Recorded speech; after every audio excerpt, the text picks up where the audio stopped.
Sabe, tem dias em que o silêncio grita. Grita mais alto que qualquer multidão, que qualquer estádio lotado. E naquele dia, em uma cidadezinha que mal aparece no mapa, o silêncio era ensurdecedor. O ar era pesado, denso, misturado com o cheiro de café passado às pressas e das poucas flores que enfeitavam a sala. Era um velório. Mas não era um velório qualquer, era a despedida de um sonhador. O caixão era simples, de madeira clara, mas o que estava sobre ele valia mais que ouro. Era uma camisa. A camisa amarela, autografada pelo ídolo. E dentro daquele caixão estava Vinícius, 15 anos. Uma vida inteira pela frente, interrompida por uma daquelas rasteiras cruéis que a vida dá sem aviso. A mãe dele, Dona Cida, uma mulher de mãos calejadas pelo trabalho e rosto marcado pela dor, não saía de perto. As lágrimas dela não eram de desespero barulhento, eram de uma tristeza profunda, que escorria devagar, como se cada gota levasse um pedaço da alma dela. De tempos em tempos, ela passava os dedos trêmulos sobre a assinatura na camisa. Um borrão de caneta preta que para o filho dela era a coisa mais preciosa do mundo. Ela repetia, quase num sussurro, como se contasse um segredo para si mesma. Ele só queria te conhecer, meu filho. Ele só queria um abraço seu, Cristiano.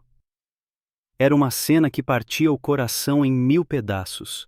Porque a gente via ali, não só a dor de uma mãe que perdeu o filho, mas a dor de ver um sonho morrer junto com ele. Vinícius era um desses meninos que respiram futebol. O quarto dele, contavam os poucos amigos presentes, era um santuário. Pôsteres amarelados do Cristiano Ronaldo em todas as paredes, desde os tempos do Manchester United, passando pelo Real Madrid, até a Juventus. Ele não só admirava o jogador, ele estudava o Cristiano. Sabia de cor as estatísticas, os gols, os títulos, mas, mais do que isso, ele se inspirava no homem, na história do menino pobre da Ilha da Madeira que conquistou o mundo com disciplina e fé.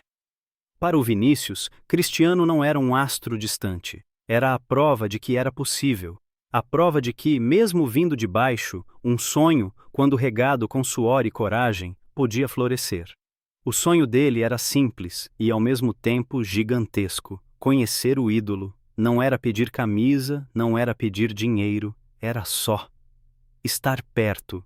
Ver de perto o homem que inspirava ele a treinar todo santo dia, debaixo de sol ou de chuva, no campinho de terra batida do bairro. Ele dizia para a mãe: Mãe, um dia eu vou dar um abraço nele e vou dizer obrigado, obrigado por não me deixar desistir. E agora ele estava ali, naquele caixão, e o abraço nunca viria. A camisa autografada, um presente que um primo conseguiu com muito custo, era o mais perto que ele tinha chegado do seu herói. E essa ironia do destino era a coisa mais cruel de todas. O sol lá fora castigava, típico de cidade do interior. O calor fazia o ar vibrar, e dentro daquela sala, o tempo parecia ter congelado. Ninguém esperava nada. A vida, a partir dali, seria apenas seguir em frente, carregando a ausência, a saudade e a camisa amarela como uma relíquia sagrada de um sonho que não se completou.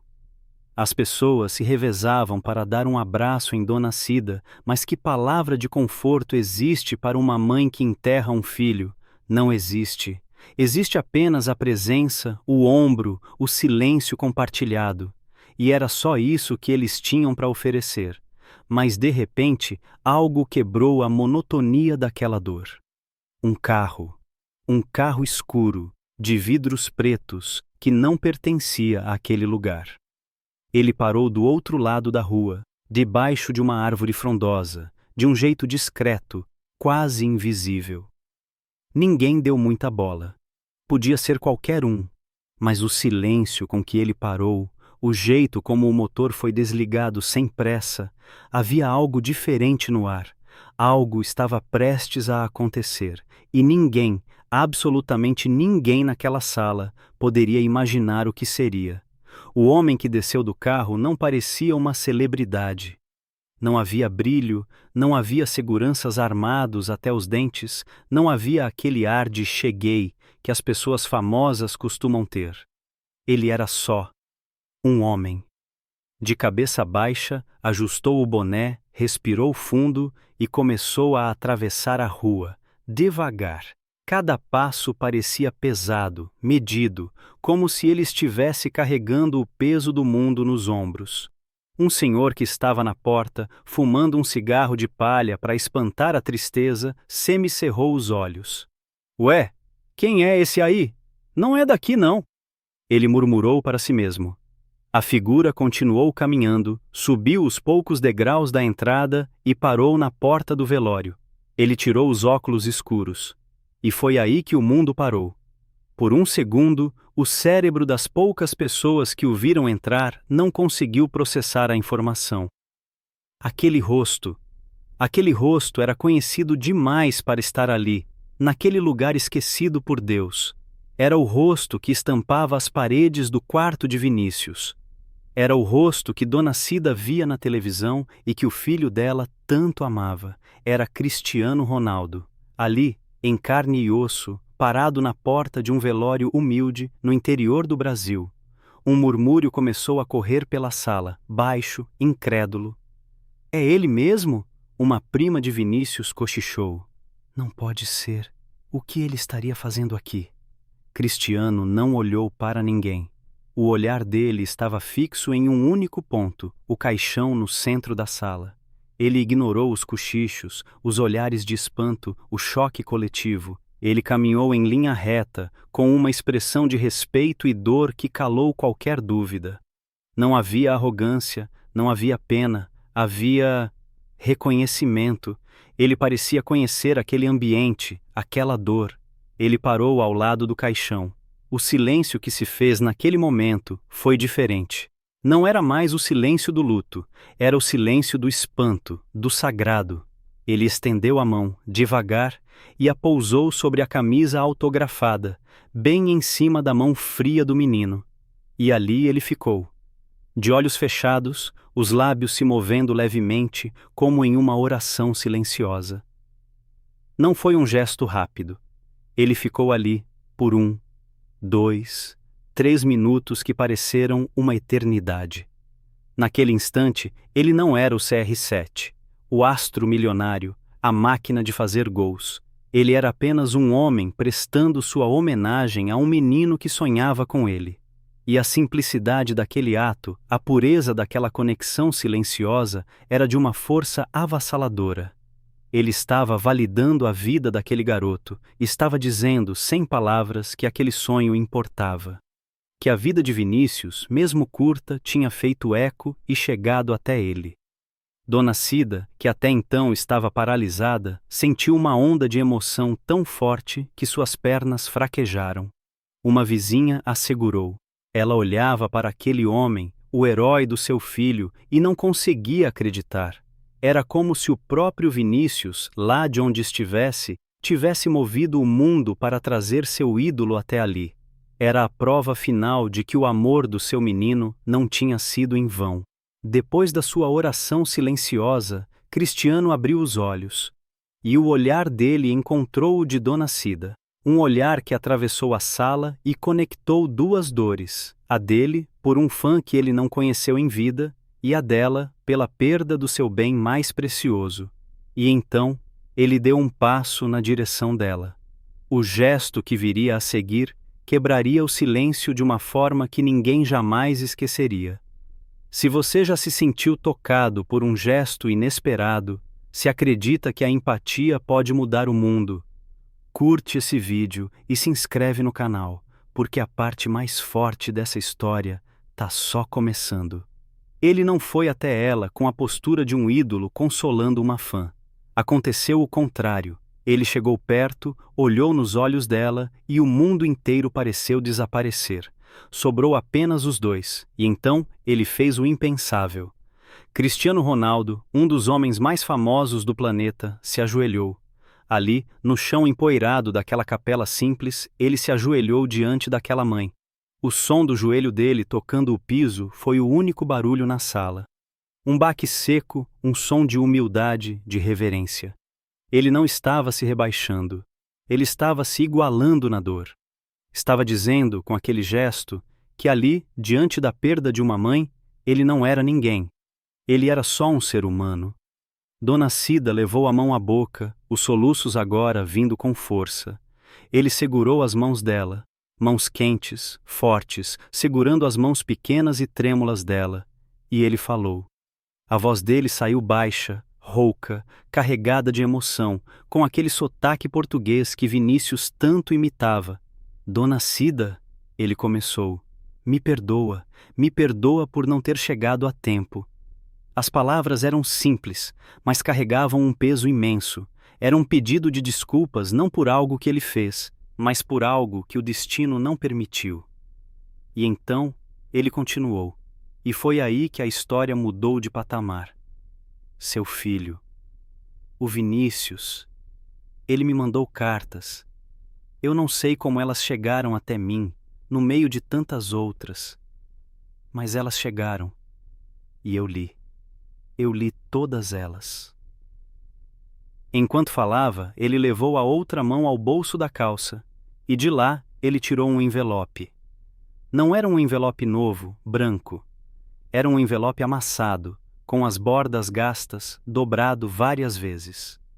Dava para ver que aquele papel já tinha viajado muito, que tinha sido guardado, lido e relido. Era uma das cartas de Vinícius. Ele entregou o envelope nas mãos de Dona Cida. As lágrimas agora corriam livremente pelo rosto dele também. Não eram lágrimas de ator, eram lágrimas de verdade. Ele nunca me pediu nada, sabe? Cristiano continuou, com a voz embargada. Ele não pedia camisa, não pedia dinheiro. Ele só contava os sonhos dele, contava como treinava duro, como queria dar uma vida melhor para a senhora. Ele escrevia sobre disciplina, sobre foco. Ele me lembrava de onde eu vim. Ele me lembrava do menino que eu era. Ele fez uma pausa, respirou fundo, tentando controlar a emoção. Seu filho, com a pureza dele, com a fé que ele tinha, ele me ensinou mais do que eu poderia imaginar. Ele me lembrou do porquê eu comecei a jogar futebol. Foi por causa de sonhos. Sonhos como o dele. Dona Cida abriu o envelope com os dedos trêmulos. Dentro, a caligrafia de adolescente do seu filho, as palavras cheias de esperança. Ela apertou aquele papel contra o peito como se estivesse abraçando o próprio Vinícius. Era a prova de que a voz do seu filho tinha sido ouvida, que as palavras dele tinham cruzado o oceano e tocado o coração do seu maior herói. O que mais uma mãe poderia querer? Naquele instante, a dor da perda não diminuiu, mas ganhou um novo significado. A vida do seu filho não tinha sido em vão, tinha sido uma inspiração. A cena era tão poderosa, tão íntima, que as pessoas ao redor desviavam o olhar, como se estivessem invadindo um momento sagrado. Outros choravam em silêncio, contagiados pela emoção. O menino que sonhava em conhecer o ídolo tinha, na verdade, se tornado um professor para ele. E o ídolo, com um gesto de humildade extrema, veio até o fim do mundo para reconhecer isso, para honrar a memória e o sonho do seu pequeno mestre. Mas em meio a toda aquela comoção, uma tensão inesperada estava prestes a surgir, porque nem todo mundo naquela cidade pequena estava preparado para entender a profundidade do que estava acontecendo ali. A notícia de que Cristiano Ronaldo estava ali se espalhou na velocidade da luz, como só acontece em cidade pequena. O fulano viu, que contou para o ciclano, que mandou no grupo de WhatsApp da família. Em minutos, a frente da capela, que antes era deserta, começou a ganhar uma pequena multidão. E com a multidão veio o barulho, a curiosidade, os flashes de celular. Aquele momento íntimo e sagrado corria o risco de virar um circo. Vendo a agitação, o único policial da cidade que estava de plantão naquele dia, um homem de meia idade chamado Cabo Martins, se aproximou. Ele era um homem bom, cumpridor do seu dever, mas não era fã de futebol. Para ele, Cristiano Ronaldo era só um nome que ele ouvia de vez em quando no noticiário. Cabo Martins entrou na capela com a missão de restaurar a ordem. Ele viu o aglomerado de gente em volta de Dona Cida e de um homem de boné que ele não reconheceu. Na cabeça dele, a lógica era simples. Um curioso, talvez até mal intencionado, se aproveitou da situação para se infiltrar e causar tumulto. Ele marchou até o grupo com a autoridade que a farda lhe conferia. Com a voz firme, mas sem ser grosseiro, ele tocou no ombro de Cristiano. Com licença, meu senhor. A família pede privacidade. Peço que o senhor se retire, por favor. Isso aqui é um velório, não é lugar para curiosos. O silêncio que se seguiu foi cortante. Cristiano virou o rosto lentamente na direção do policial. Não havia raiva no seu olhar. Havia uma calma quase desconcertante. Antes que ele pudesse dizer qualquer coisa, um dos primos de Vinícius, um rapaz jovem, exclamou, quase ofendido pela gafe: "Cabo, pelo amor de Deus, esse é o Cristiano Ronaldo!" O rosto do Cabo Martins passou por uma transformação que foi quase cômica, se não fosse trágica. Primeiro, a incredulidade. Ele olhou de novo para o homem de boné, depois para o rapaz, como se tentasse entender a piada. Depois, o reconhecimento lento, a ficha caindo como uma bigorna. E por fim, o horror. O sangue sumiu do seu rosto. Ele percebeu o tamanho do erro que tinha cometido. Ele, um simples policial do interior, tinha acabado de tentar expulsar um dos maiores ícones do esporte mundial do velório do seu maior fã. Ele gaguejou. Me desculpe, senhor. Eu não reconheci. Nossa Senhora, que vergonha! Ele estava visivelmente abalado, envergonhado, querendo que um buraco se abrisse no chão e o engolisse. E foi aí que Cristiano Ronaldo proferiu a frase que definiria todo aquele dia. A frase que transformaria aquela história de um simples ato de bondade em uma lição de vida. Ele olhou para o policial, não com desprezo, mas com uma firmeza serena, e disse: "Está tudo bem, o senhor só estava fazendo o seu trabalho."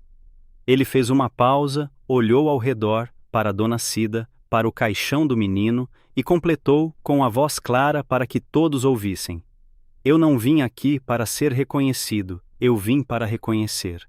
Aquela frase ecoou na capela. Não vim para ser reconhecido, vim para reconhecer. Reconhecer o sonho de um menino, reconhecer a dor de uma mãe, reconhecer o valor de uma vida. Naquele instante, ele desarmou toda a tensão. Ele ensinou ao policial e a todos que estavam ali uma lição sobre humildade e propósito. Ele não estava ali como uma celebridade, ele estava ali como um igual, prestando uma homenagem. A vergonha no rosto do Cabo Martins se transformou em admiração, uma admiração profunda que fez os olhos do policial marejarem. Ele apenas assentiu com a cabeça, sem palavras, e deu um passo para trás, entendendo que estava diante de algo muito maior do que ele imaginava. Essa frase, "Não vim ser reconhecido, vim para reconhecer", te arrepiou também? Se você acredita que a verdadeira grandeza está na humildade, compartilha esse vídeo. E fica aqui, porque o que acontece a seguir vai mostrar o verdadeiro tamanho do coração desse menino e do homem que ele inspirou. Depois daquela lição de humildade, o clima na capela mudou. A agitação lá fora continuava, mas dentro daquelas paredes, uma paz solene se instalou.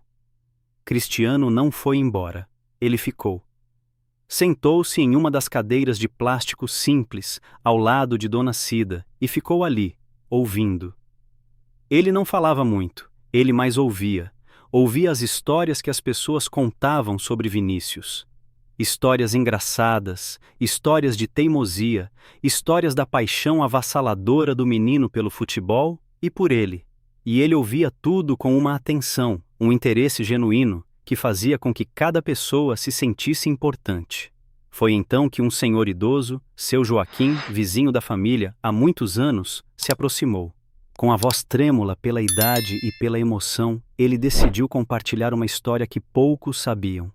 "Seu Cristiano", ele começou, "o senhor não sabe o que esse menino fez.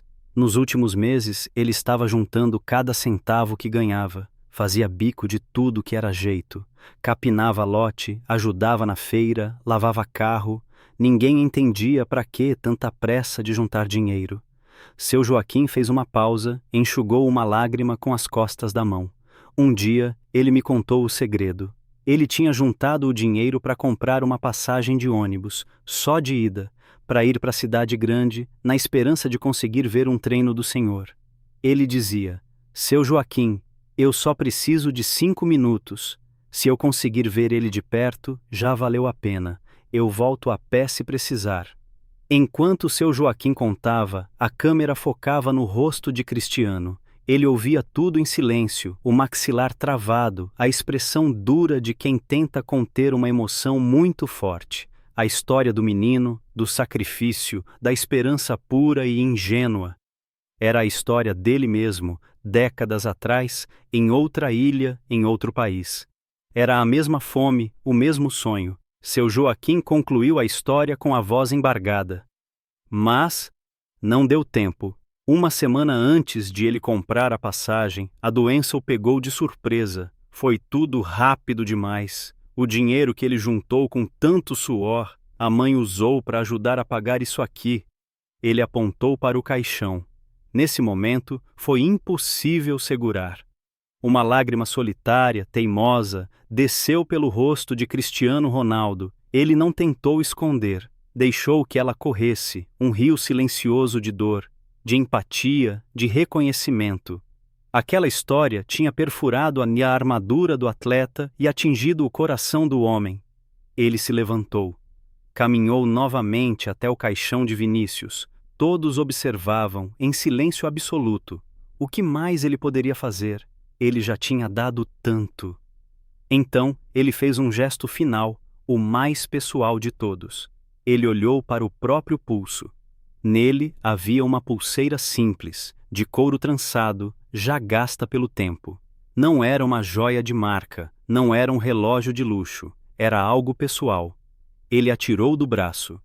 Com um cuidado infinito, ele abriu a pequena mão de Vinícius e colocou a pulseira ali, fechando os dedos do menino sobre ela. Ele se inclinou e sussurrou, como se contasse um segredo apenas para o garoto. Essa aqui esteve comigo desde os meus primeiros treinos, lá em Madeira. Me deu sorte. Agora, ela é sua. E então, falando para todos na sala, mas com o olhar fixo em Vinícius, ele disse: Agora somos eternamente conectados. Ele sonhou comigo e agora eu sonho com ele. Era o selo final. Uma conexão que transcendia a vida e a morte. O sonho de Vinícius não tinha morrido, tinha sido eternizado, tinha encontrado um novo lar, no coração e na memória do seu maior ídolo. Como era de se esperar, o mundo descobriu. As fotos e os vídeos, feitos por celulares trêmulos, vazaram, e a história do gesto de Cristiano Ronaldo explodiu. Mas a internet, como a gente sabe, é um tribunal sem juiz. Para cada 1 milhão de pessoas que se emocionaram, que viram ali um ato de pura humanidade, havia uma centena que gritava: Marketing! Tudo calculado.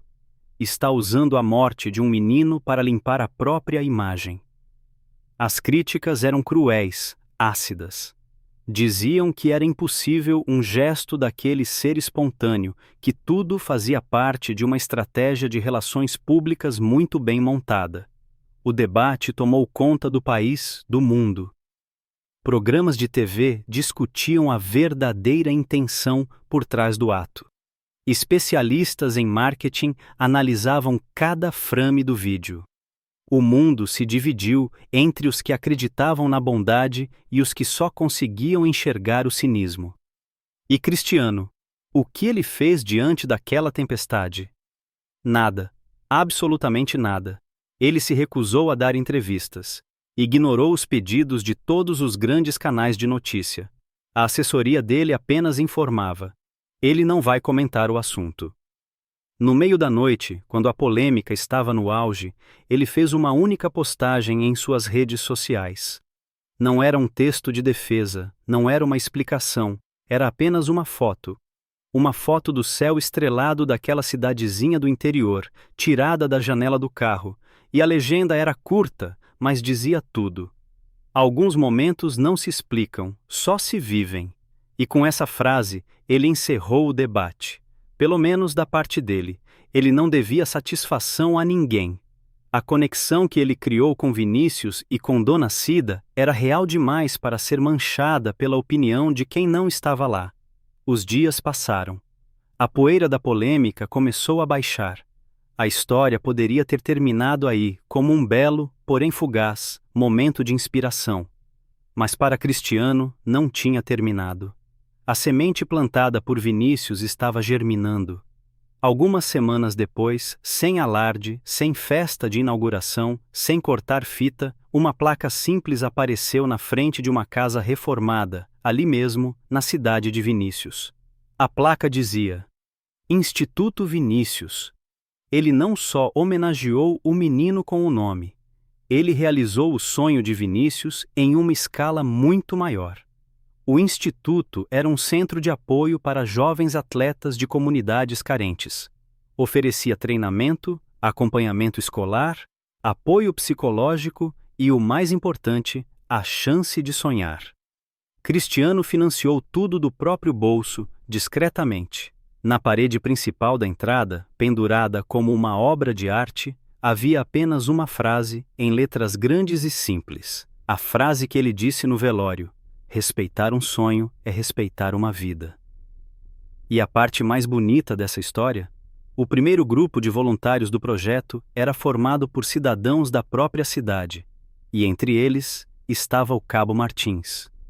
O policial, profundamente tocado pelo que presenciou, pediu para usar suas folgas para ajudar no instituto. Ele dizia que Cristiano o ensinou que a verdadeira autoridade não vem da farda, mas do respeito. E o ciclo se fechou de uma forma linda. Dona Cida, que reencontrou um propósito em meio à dor, se tornou uma das coordenadoras do projeto. Ela era a mãe de todos aqueles meninos e meninas sonhadores. Em um pequeno vídeo institucional, gravado meses depois, com um sorriso sereno no rosto, ela olhou para a câmera e disse: Meu filho foi embora, mas ele não me deixou órfã, ele me deixou uma missão. E o Cristiano? O Cristiano veio até aqui para honrar essa missão. Hoje, o sonho do meu Vinícius vive em cada criança que entra por essa porta. Se essa história tocou você de alguma forma, se você também acredita que respeito é o mínimo e que honrar um sonho pode mudar o mundo, então mostra isso, curte esse vídeo, compartilha com quem precisa ouvir essa mensagem. Se inscreve no canal para acompanhar outras histórias que inspiram e fazem pensar. E o mais importante, comenta aqui embaixo a frase que resume tudo isso: respeitar um sonho é respeitar uma vida. Vamos espalhar essa ideia, porque o mundo precisa desesperadamente de mais respeito e de mais sonhos sendo honrados. E aí, a gente termina de ouvir uma história como essa e fica como? Fica um silêncio dentro da gente, né? Não é um silêncio vazio, é um silêncio cheio, cheio de pensamento, de sentimento. Dá aquele nó na garganta que a gente não sabe bem explicar, porque o que a gente acabou de ver não é só uma história sobre o Cristiano Ronaldo. Se fosse só isso, seria só mais uma notícia sobre um famoso sendo gente boa. Mas é muito, muito mais profundo. O que essa história faz é pegar um holofote gigante, desses de estádio de futebol, e em vez de apontar para o gramado, ela aponta para dentro do nosso próprio coração. Ela nos obriga a parar tudo e a nos perguntar: o que realmente importa nessa vida? A primeira coisa que me destrói, no bom sentido, é a lição sobre a presença. Pensa comigo. Na era do clique, do like, do estou com você mandado por mensagem de WhatsApp, o que significa de verdade estar presente? O Cristiano Ronaldo podia ter feito tantas outras coisas. Podia ter mandado uma coroa de flores caríssima que sairia em todos os jornais. Podia ter postado uma foto do Vinícius no Instagram com um texto bonito e teria milhões de curtidas. Podia ter ligado para a mãe dele. Tudo isso seria nobre. Mas ele não fez nada disso. Ele foi. Ele entrou no carro dele, sozinho, e foi até o fim do mundo, para uma cidade que ele nunca tinha ouvido falar, para estar ali, em carne e osso. O corpo dele, o tempo dele, a atenção dele, estavam ali. Ele deu a única coisa que o dinheiro não pode comprar de volta, um instante da sua vida. E isso, gente, isso é de uma força brutal. Quantas vezes a gente não manda uma mensagem de melhoras para um amigo doente, quando na verdade o que ele precisava era da nossa visita silenciosa de 5 minutos ao lado da cama dele? Quantas vezes dizemos meus pêsames num comentário de Facebook, quando o que a pessoa precisava era de um abraço nosso, sem palavra nenhuma? A história nos esfrega na cara que a presença física, o olho no olho, o ombro que se oferece, ainda é a forma mais poderosa de conexão humana que existe. Em um mundo que nos empurra para o digital, para o distante, para o fácil, o gesto dele é um ato de rebeldia.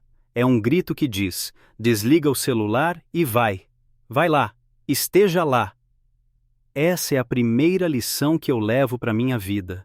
O melhor presente que eu posso dar para alguém não é um objeto, é o meu tempo, é a minha presença inteira e sem distrações. Depois vem a lição da humildade, e aqui a gente precisa ser sincero. Vivemos na cultura do ego, da autoafirmação. A gente quer ter a última palavra, quer mostrar que está certo, quer lacrar. E aí você vê um dos maiores atletas da história. Um homem que poderia andar sobre a água e a gente acharia normal se ajoelhar. Ele se ajoelha no chão empoeirado de uma capela humilde, diante de uma mãe de luto. Aquele joelho no chão é o gesto mais poderoso da história inteira, porque naquele momento ele se despe de tudo. Ele não é o CR7, não é a marca, não é o milionário. Ele é só um homem, reconhecendo a dor de uma mãe como uma dor soberana, maior do que qualquer fama, do que qualquer título. E a frase que ele diz para o policial: não vim para ser reconhecido, vim para reconhecer. Meu Deus, isso deveria ser ensinado nas escolas. Quantas vezes na nossa vida a gente entra nos lugares querendo ser reconhecido? Queremos que reconheçam nosso cargo na empresa, nosso conhecimento, nosso status. A gente quer ser visto. E ele nos ensina que a verdadeira grandeza não está em ser visto, mas em ver. Em reconhecer o valor do outro. Reconhecer o esforço do colega de trabalho, mesmo que ele não tenha tido sucesso. Reconhecer a luta silenciosa que um amigo está travando. Reconhecer a dignidade de um funcionário que limpa o chão do nosso escritório. Aplicar isso na vida é uma revolução diária. É calar o nosso ego para escutar de verdade. É abrir mão de estar certo para manter a paz. É entender que ser humilde não é ser fraco. Ser humilde é ter uma força tão grande dentro de si que você não precisa provar nada para ninguém. A sua presença e o seu respeito bastam. E por fim, a lição mais inspiradora de todas: transformar a dor em propósito.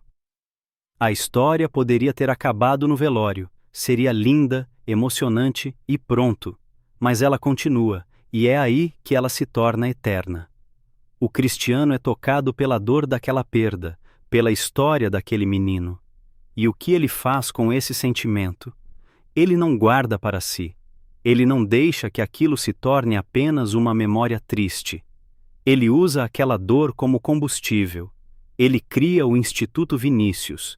Ele pega a morte de um menino e a transforma na vida de centenas de outros. Ele pega um sonho que foi interrompido e o multiplica, dando a outros meninos e meninas a chance que o Vinícius não teve.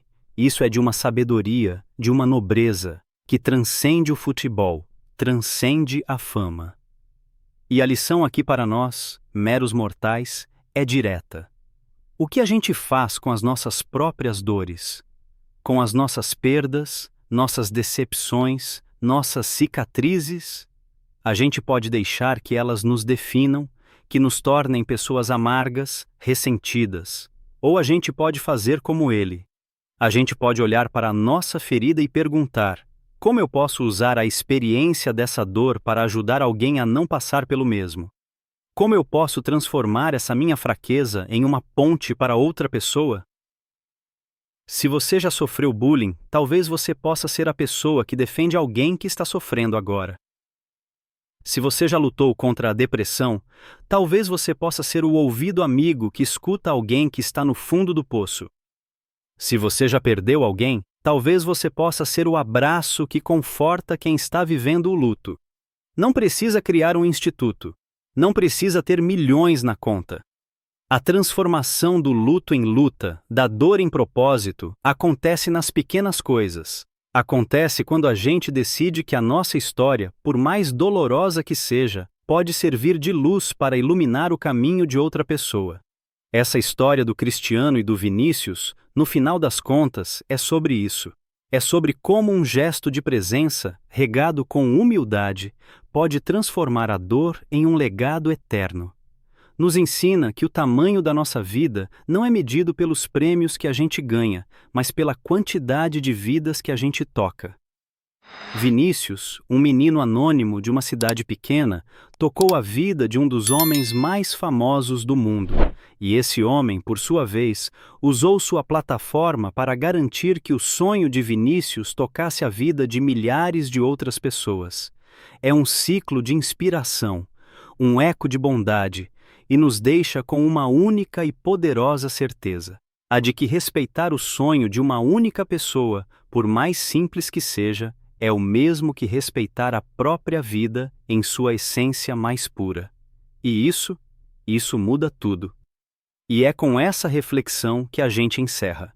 Se essa história mexeu com você da mesma forma que mexeu comigo, se você também acredita que um simples gesto pode começar uma revolução de empatia, então eu te peço para fazer parte desse movimento. Primeiro, deixa o seu like aqui no vídeo. Não é só pelo algoritmo, é para que essa mensagem chegue a mais e mais pessoas que talvez estejam precisando ouvir que a humanidade ainda existe. Segundo, compartilha esse vídeo. Manda no grupo da família, dos amigos, do trabalho. Às vezes, uma história como essa é tudo que alguém precisa para mudar o seu dia, ou quem sabe, a sua perspectiva de vida. Terceiro, se você ainda não faz parte da nossa comunidade, se inscreve no canal. A gente está sempre trazendo histórias que nos fazem pensar, que nos inspiram a ser pessoas melhores. Clica no sininho para não perder nada. E por último, e talvez o mais importante, eu quero que você deixe um comentário. Mas não um comentário qualquer. Escreve aqui embaixo a frase que é a alma dessa história. Respeitar um sonho é respeitar uma vida. Vamos encher os comentários com essa mensagem. Vamos mostrar ao mundo que a gente escolhe acreditar na bondade, na humildade e no poder da conexão. Muito obrigado por ter ficado comigo até aqui. A gente se vê no próximo vídeo. E até lá, não se esqueça de reconhecer os sonhos ao seu redor. Um abraço.